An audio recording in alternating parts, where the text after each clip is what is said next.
What up, YouTube? You already know the Latin assassin himself, Big Lou, tapping back in. What it do with Big Lou and MZR2? Baby. So, as you can tell from that thumbnail, those are two, I repeat, two alleged, at one time or another,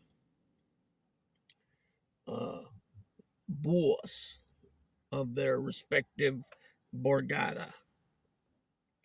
One from New York and the other one from Philadelphia, South Philly, right? Again, alleged, right? Well, Joey Merlino alleged John Gotti Jr., aka John Angelo Gotti, aka Junior Gotti, aka John Jr., aka Junior, is an admitted acting boss, right? Real quick though, before I get into this, they call him Junior. He's not technically a junior because his father's middle name was Joseph. His middle name is Angelo, therefore not senior, junior. Matter of fact, his pops, John Joseph Gotti, is actually a junior. You know what I'm saying? They used to call him junior back in the day. His dad is John Joseph Gotti Sr. Little educational purpose today, fellas, folks, ladies and gentlemen. So I didn't watch I'm not hooked up to Joey the Skinny Patreon, but there's no doubt in my mind that he did not come on his Patreon saying at the end of their YouTube episode, Little Snuff asked Joey Merlino, "Hey, is John Gotti Jr. a rat?" And instead of Skinny Joey Merlino answering, he says, "Go to Patreon." So they, it was a nice little setup, right? But knowing Joey Merlino, how he gets down and how he's went after, actors for being around Michael Francis, such as Chaz Palminteri and Big Joe Gambino, he calls them rats. I don't know what he said about Robert De Niro. And the only reason he's talking shit about Robert De Niro is because Robert De Niro talks shit about Donald Trump. That's the part that doesn't sit right with me, because Joey talks a lot about rats, and to me, it's strange, right? Because this is not a way a convict acts. A convict does not sit there and always talk about rats this, rats that. And then what I'm not speaking about on the channel.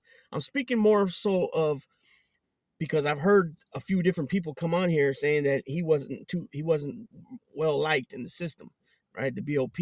Now, is it because he was conducting himself the same way he is here on his channel? He was conducting himself the same way behind the walls when he was in the USP or FCIs and wherever else he was at. You know what I mean? Because nobody likes hearing all that. You know what I mean? It's like, if you got such a problem, go handle it. Because there's, some places, such as that dude Cox, he said he was there with them. So Cox is a rat. Why don't you handle him? You know what I'm saying? But that's the thing too.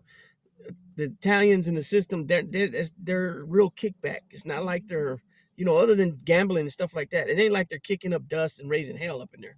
You know what I'm saying? For one, there's not enough of them. Depends what joint you're at, I guess. Sometimes they can get up to about 20, with associates and such. But John Gotti Jr., and the argument always is, well, how can John Gotti Jr. be a rat if, he faced the government 4 or 5 trials, and and he kept getting hung juries, until they finally stopped going after him. So they couldn't convince at least 4 juries to convict, right, John Gotti Jr. So then a lot of people just assume that, well, he spent all this money on lawyers, which he probably did spend, at least, I would imagine, at least somewhere like upwards of at least $250,000 each lawyer. You know what I'm saying? Each lawyer on each case. So if he had, say, Jeffrey Lynchman and Charles Cardozi, or what's his name? Charles Cardozi, I think it was. He passed away. So if he had each one of them on his case, they're getting about $250,000 a piece. You know what I'm saying? So you're talking $500,000. Got 3 attorneys. You're talking about $750,000, and he went through 4 trials. Right? He ended up taking a plea deal. Hey, he ended up taking a plea deal, and I think he got 4 or 5 years. And then before he was released, they indicted him. That's when this indictment started, where they, he had to go through all these court dates.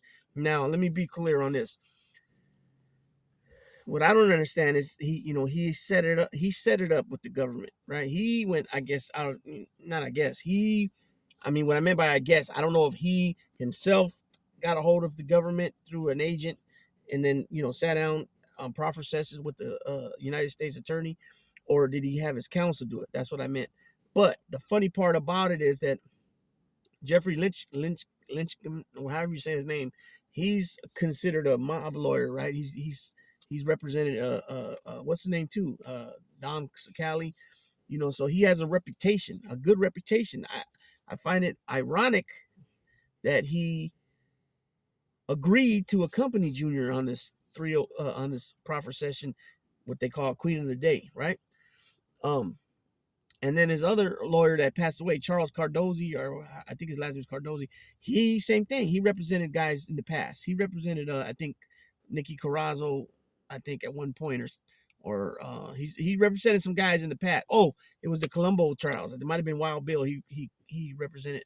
So him too, he had a reputation. And these guys don't like to be.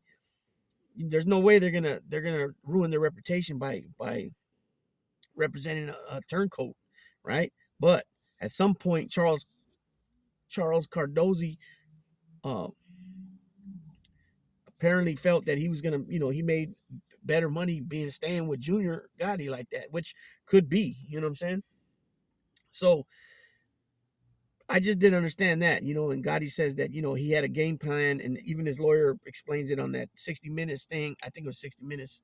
It's about an hour thing, and he's describing about when he first met him years ago, when he was a young attorney working out of Gerald Shargell's office and Bruce Cutler and them years ago, and that Junior had changed. He was more cocky, more flamboyant back then, and now he was, older and he was more calm, and which doesn't have to do with it doesn't even have nothing to do with the price of rice in China. So I don't know what he was saying all that for, because at the end of the day, you went ahead and agreed to go there with him too, right? So Junior says something about it backfired what he wanted to do, and it was a weak moment for him, some yada yada yada, right? Okay, well, I explained this before in another video while back, that there was another content creator who did a video on this. He read from the 302s, but only partially, right? And so what I heard from that day on that video, I was like, oh no, John Gotti's good, because it was like he was saying secondhand, third-hand things about guys that are already dead, right?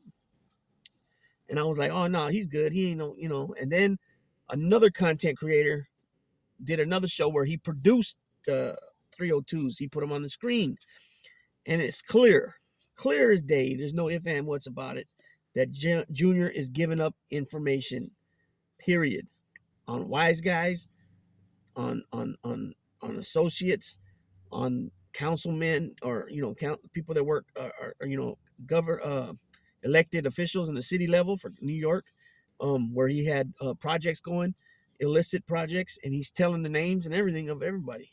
You know what I'm saying? So when you get more into it, and so what I'm going to do here, I'm going to read from the 4.5 pages. It's actually 5 separate papers from the 302s. But let me make something else clear, is that one of these guys take an oath, right? A blood oath. They swear in secrecy that they never will talk about it, period. No matter what, they will not talk about it, omit anything that has to do with it. But at the same time, even if you go in there and you do try to play them and you talk about other things and nothing that has to do with nothing, the one reason why it's not permitted anyways, on top of you opening your mouth, is because you are talking, nothing is being recorded, and that agent that's jotting all this stuff down on these what's called 302s, later on they're typed, it's their interpretation of what you're saying. So they could put down anything, and it could have been maybe way off of what you were saying, but that's how they interpret it. So they wrote down what they wrote down. It's more the reason why you don't do this. You don't take a proffer session. You don't become queen of the day. You don't tell on your fellow folk. Now, let me also be clear on something. I heard Michael Scars talk about this. He said that after Senior died, Junior was locked up. And after his dad died, Pete took over as the boss, the actual boss of the Borgata. And that I don't know if it was Pete that went to visit him in Raybrook or somebody else, but at some point he asked, well, what about me? Because he was acting boss when he went in. And they were telling him, you're back down to a captain. Or it might have even been a soldier, but I think it was the captain. And he didn't like that. That did not sit well with him. And I believe that's when he made his decision to say, F it, I'm stepping back, I'm stepping away. You know what I mean?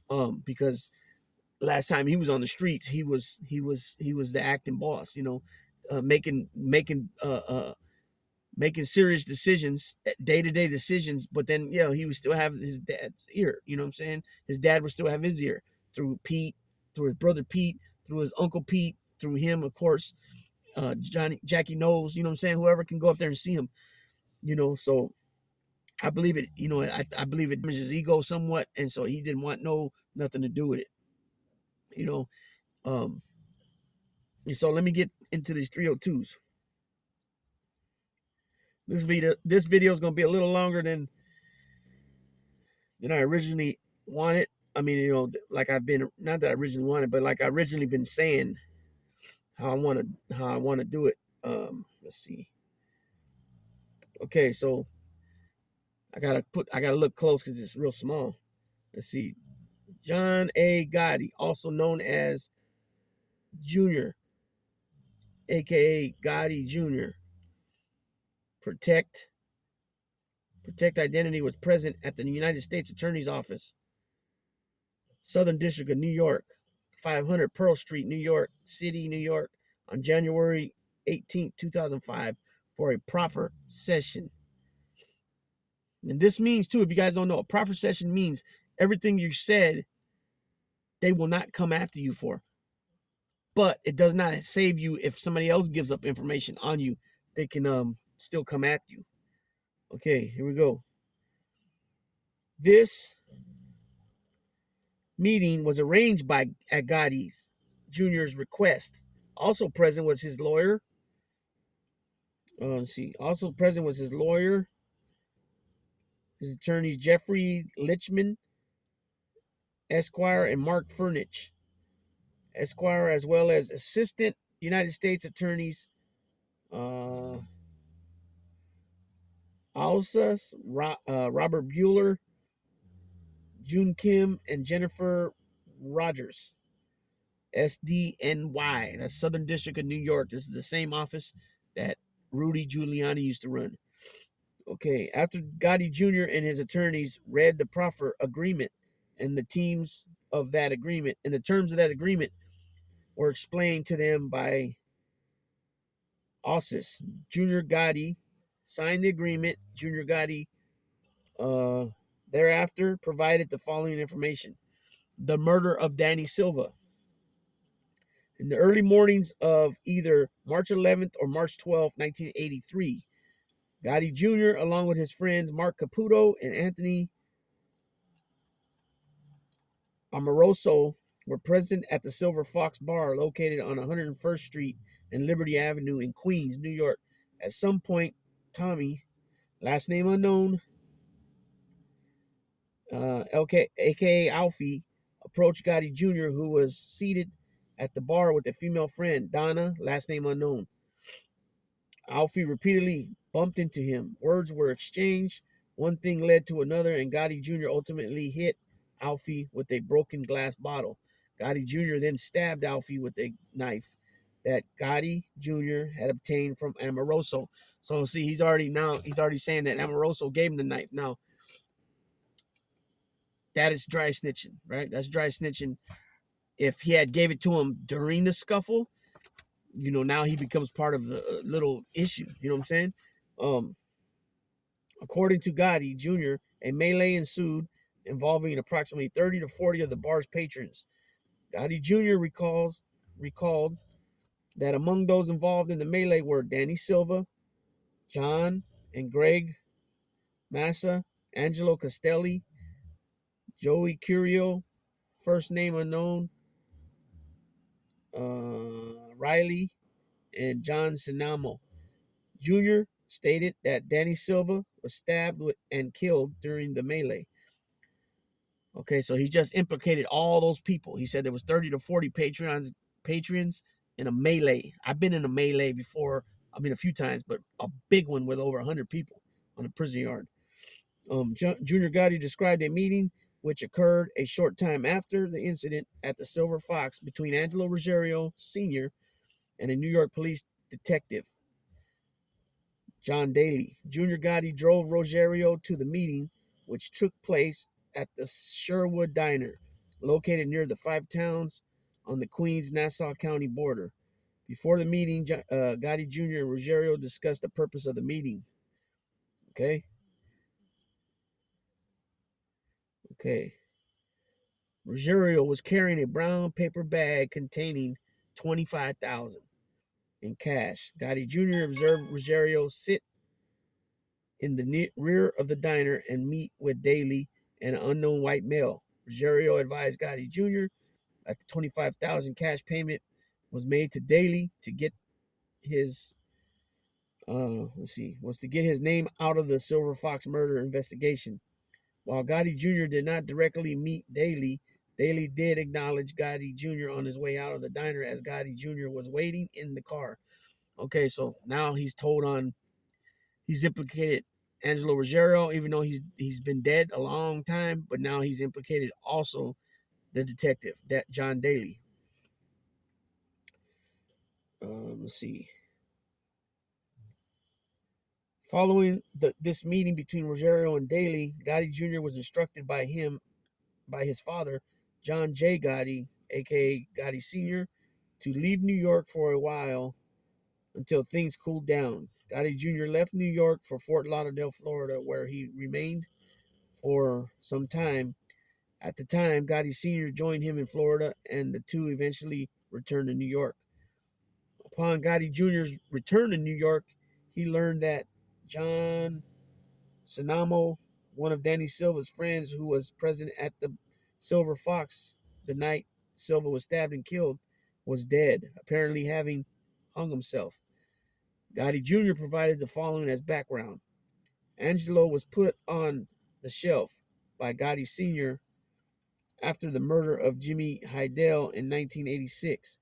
Hidell was tortured and killed by members of the Lucchese organized crime family because Hidell, and others had shot and tried to kill Anthony Gaspipe Casso. The Lucchese's learned that Ruggiero was behind the attempt to kill Casso and demanded that Ruggiero himself be killed. Gotti Sr., who was very close to Ruggiero, did not have Ruggiero killed. Instead, they shelved him. Okay, so now now he's implicating, now he's talking about Jimmy Hidell, and Gaspipe, right? Um, Gaspipe was already bad already for about 10 years already at this point. Prior to Hidell's murder, members of the Lucchese family summoned Gambino family members Jimmy Brown Fiala and Joe Butch Carraro to the location where Hidell was being held, according to Gotti Jr. Fiala and Carraro were summoned to that location so that they would be present when Hidell admitted his and Ruggiero's involvement in the attempted murder of Casso. Prior to the Lucchese's family killing Hidell, Fiala and Carraro obtained Gambino family member Danny Marino's approval to kill Hidell because, according to Gotti Jr., Hidell was Marino's nephew. So the story that Sammy the Bull tells is that it was Jimmy Brown and Danny Moreno that went over there. It's the first time I'm hearing Joe Butch Carraro. Even though Ruggiero had been put on the shelf, Gotti Jr. continued to meet with him in violation of mafia protocol. Gotti's father, Gotti Sr., reprimanded him on occasion for meeting with Ruggiero. Gotti Jr. learned from Ruggiero in the weeks and months after Silva was killed at the Silver Fox.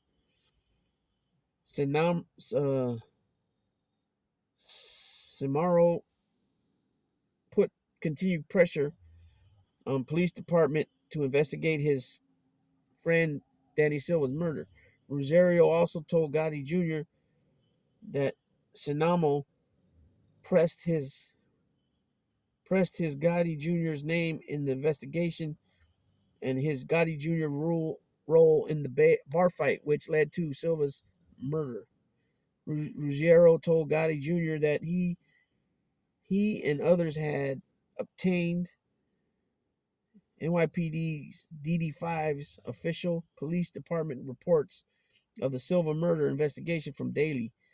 Ruggiero then advised Gotti Jr. that Sinamo's death, which appeared to be a suicide, was in fact a murder, and that he, Ruggiero, Joe Wats, and Willie Boy Johnson had killed Sinamo on Gotti Sr.'s orders. Ruggiero told Gotti Jr. that the detective John Daly provided background information regarding Sinamo, which the Gambino family used to locate him. So there you go. Now he implicated again Ruggiero, Joe Watts, right? That's more people he just implicated, and Willie Boy Johnson, who was dead too by that time. So the only one that's still alive that so far that he's talked about is Joe Watts and who was the other one? John Daly, the cop. And I don't know if at this time Jimmy Brown was still alive or Butch was still alive. Joe Butch. Okay, according to, let's see, Junior Gotti stated that after his father was arrested and remanded to prison December 1990, Gotti Jr. frequently met with Joe Watts, who was a close confidant of Gotti Sr. At one meeting with Watts at the Loom Chin Chinese restaurant, Watts admitted his involvement in the murder of Sinamo. Watts also told Gotti Jr. that the first piece of work Watts, was involved in was the murder of Vito Borelli in approximately 1980, which he committed with Gotti Sr. According to Gotti Jr., John Daly was assigned to the 106th precinct during the time he received the payoff from the Gambino family and provided information to the Gambino family about the Silva murder investigation. Gotti Jr. added that Daly later went to work for the Queens District Attorney's Office. Okay, Oak Point garbage dump. At some time in the late 1980s, Gotti Jr. and others wanted to develop approximately 28 acres of land located on the Bronx side of the Triborough Bridge. This tract of land was known as Oak Point and was at the time being used by New York City as a garbage dump. Gotti Jr. and his associates wanted to build modular homes on the property through a company known as Bright Star Home. In addition to the housing development, Gotti Jr. wanted to get involved in the construction of the Bronx House of Detention on, let's see,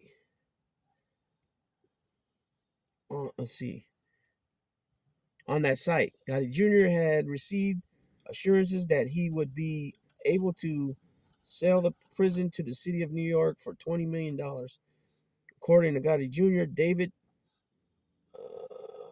Norkin, a partner of Gotti Jr. in the venture, purchased the property. Gotti Jr. advised that bribes were paid to at least 2 city politicians in order to secure certain city permits required for development on the project. Joe Zingaro, a captain in the Gambino family, had a close association with the Bronx politician Ephraim Gonzalez. Gotti Jr. gave $20,000 in cash to Zingaro. $20,000 in cash to Zingaro. Okay, where we at? For Zingaro to give to Gonzalez. According to Zingaro, Gonzalez accepted the $20,000. Gotti Jr. using the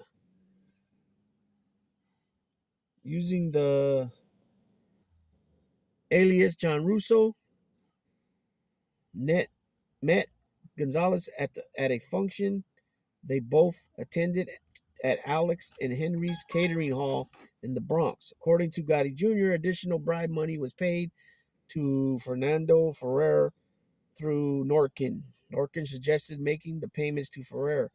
According to John Jr., on at least two different occasions, John Gotti Jr., gave 25,000 in cash to Norkin for Norkin to give to Ferrer. Gotti Jr.'s close associate Michael McLaughlin delivered the money. Gotti Jr., again using the aliases John Russo, also met directly with Ferrer at Norkin's office. According to Gotti Jr., the bribes paid to Ferrer did secure whatever permits Gotti Jr. and his associates wanted to obtain for their project.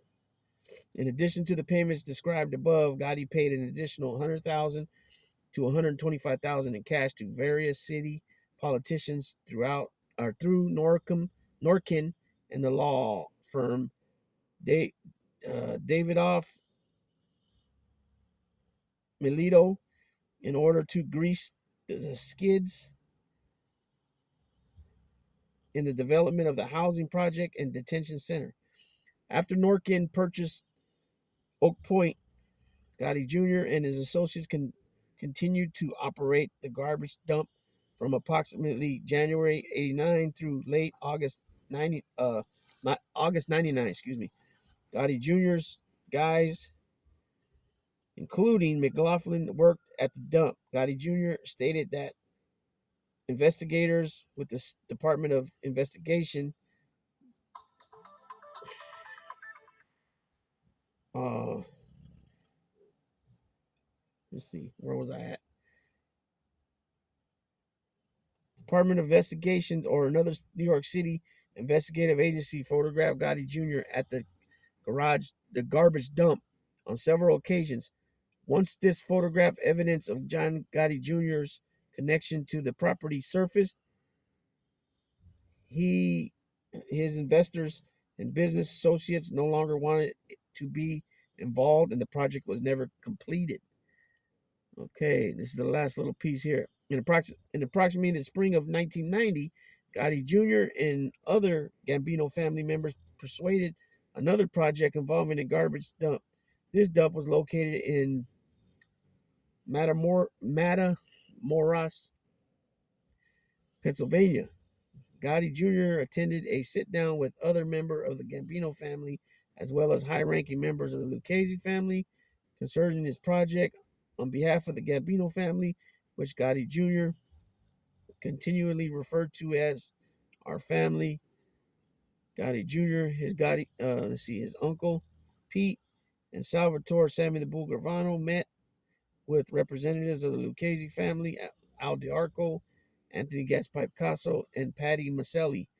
According to Gotti Jr., the deal to purchase and operate this garbage dump fell through. Queens District Attorney's Office. John Gotti Jr. also stated that Gambino family member Anthony Tony Lee Guerreri and his relationship with local politician Sal Real, the Gambino family had influence with the Queens District Attorney's Office, while John Santucci was the district attorney's was the district attorney. Gotti Jr. identified Mike Curio as the Gambino family's go-to guy. Gotti Jr. also advised that after Guerreri died, the Gambino family lost most of their influence with the Queens DA's office. So there it is. That is John Gotti Jr. is saying multiple names. A few of them passed such as Tony Lee, Tony Guerreri, such as Angelo Ruggiero. A couple of the guys that were one killed in the melee. One was killed after he was pushing the police to investigate and putting John Gotti Jr.'s name into it. You got Joe Wats, you got Danny Moreno. They're still alive to this day. So he told on the politicians, right? He gave up a lot. He talked a lot there about different things. Maybe he might not have went so much in detail about a lot of stuff, but he said enough. He just starting, just it was just too much from the beginning, period. You know what I'm saying? So, I know people are gonna say, oh well, John Gotti Jr. he made the right move because he's really a legitimate good father, a good husband, a good grandfather, a good brother, a good son, a good uncle. You know what I'm saying? All that. I'm not doubting that at all. It's apparent that he is the patriarch of the Gotti family now that John Sr.'s gone. Peter's gone. Gene's back home. He's been out for about 4 or 5 years. I heard somebody say yesterday that you think Gene, goes to the family parties with him. I don't know. I don't know if Gene does. Gene might be in the position where he's like, F it. I did 30 years. I'm good. You know what I'm saying? I'm an old man now. I'm just gonna enjoy my time left, whatever I got left with my family, my kids and my grandkids and great grandkids. So I don't know. I don't know. I don't think this dude has inside information. You know what I'm saying? Sometimes he talks out of his ass, um, he's always, he's got no personality. You know, Sometimes people are just asking legit questions and he gets all bent out of shape. F you, what are you, stupid? He calls people bitches and bitch ass. But then at the end of the day, he's a coward, you know? And if you push back on him, he says, what are we doing here, guys? We're adults. What are we doing here? It's like, dude, and he always likes to throw in there that, and I said this before, that, I'm just a journalist. I'm just reporting on. No, you're not just a journalist. And no, you're not just reporting on what you read or what you found. You're putting your opinion in things, and you're talking like you're going to do something. It's one thing, don't sit there and say that, oh, they should have did this and da, da, da, da. It's like, dude, that should be irrelevant to you. It shouldn't even matter. Just report whatever you got to report. Read what you got to read. Just like I just read what I got to read, but I read what I read the 5 pages, but I don't claim to be a journalist. You know what I'm saying? I'm just reporting on what the facts are, right? And the facts is, at the end of the day, like this so well, John Jr. told. It's that simple. I don't give a shit if he went to trial 12 times, and was found hung jury all 12 times. You know what I'm saying? He still told. He never should have sat down with the government, period. And what did he do it for at the end of the day? You know what I'm saying? They still kept coming after him because I remember I was in the pen in 2007. I remember him popping up on the TV, and they had arrested him and they were walking him through the wherever they were at.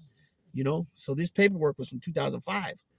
So at the end of the day, I'm not gonna be surprised that Joey's calling him a rat. And it's funny too because these people, it's selective. They want to talk about rat this, rat that, rat this, and yet John Jr. is a rat. It's funny too because one time I emailed what's his name, Loman, Jeff Canarsie, asking him what's your thoughts about John Gotti Jr. and his 302s, and right, just be honest, what you think. Well, he never answered, but look what ends up happening with him. He talks about him and Joe Merlino are friends and blah blah blah, and Joey Merlino straight shitted all over him with paperwork and everything that he's a rat. So it's like I knew something wasn't just right. I knew something wasn't right. When these people want to go overboard about how much they can't stand them, usually something fishy there. You know what I'm saying? And it's been proven already now with a couple of people. You know what I'm saying? Now this guy, I actually seen his paperwork. Other guys, it's very odd. The optics don't look good, but I still won't call him a rat. You know what I'm saying? But that's just my personal. That's how I get out. You know what I'm saying? But with that being said, I'm gonna go ahead and tap on out. I went way further than I wanted to do on this. But at the end of the day, John Angelo Gotti, AkA John Jr., AkA Junior Gotti, told. It's that simple.